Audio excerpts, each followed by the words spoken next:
বৃক্ষরোপণ এবং বিতরণের মধ্য দিয়ে সবুজায়নের বার্তা কল্যাণী জেআইএস কলেজ। বিশ্ব পরিবেশ দিবস উপলক্ষে কল্যাণী জেআইএস কলেজে বৃক্ষরোপণ এবং চারাগাছ বিতরণ করা হয়। অনুষ্ঠানের উদ্বোধন করেন প্রতিষ্ঠানের অধ্যক্ষ ডক্টর প্রফেসর পার্থ সরকার। জাতিসংঘের উদ্যোগে 1973 সাল থেকে পালিত এই দিবসের মূল তাৎপর্য জলবায়ু পরিবর্তন, প্লাস্টিক দূষণ, জীব বৈচিত্র্য হ্রাস, সংকট মোকাবিলায় কার্যকর পদক্ষেপ গ্রহণ করতে সবাইকে উদ্বুদ্ধ করা। বিশ্বের 150টির বেশি দেশ ও কোটি কোটি মানুষকে এই প্ল্যাটফর্মে এনে পরিবেশ রক্ষায় বৃহত্তম কার্যক্রমে যুক্ত করা, গাছ লাগানো, বনাঞ্চল রক্ষা এবং বন্য প্রাণীদের সুরক্ষার মাধ্যমে পৃথিবীর প্রাকৃতিক সৌন্দর্য ও বাস্তুতন্ত্রকে টিকিয়ে রাখা।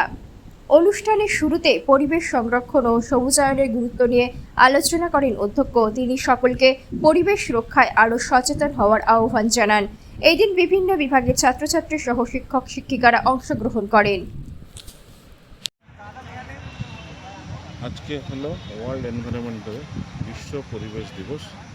প্রত্যেক বছর জুন 5 তারিখে ওয়ার্ল্ড এনভায়রনমেন্ট ডে পালন করা হয়। আজকে আমরা জেআইএস কলেজ অফ ইঞ্জিনিয়ারিং কলেজের মধ্যে আমরা আমাদের স্টুডেন্ট আর টিচারদের নিয়ে এই অনুষ্ঠান পালন করেছি।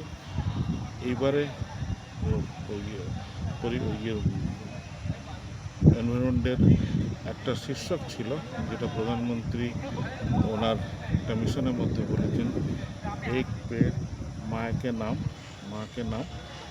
এই উদ্দেশ্য রেখে আজকে আমাদের কলেজের মধ্যে অনেক জায়গায় বৃক্ষরোপণ করা হয়েছে, যেটা পরিবেশের জন্য ভালো বলে চিন্তা করে করা হয়েছে।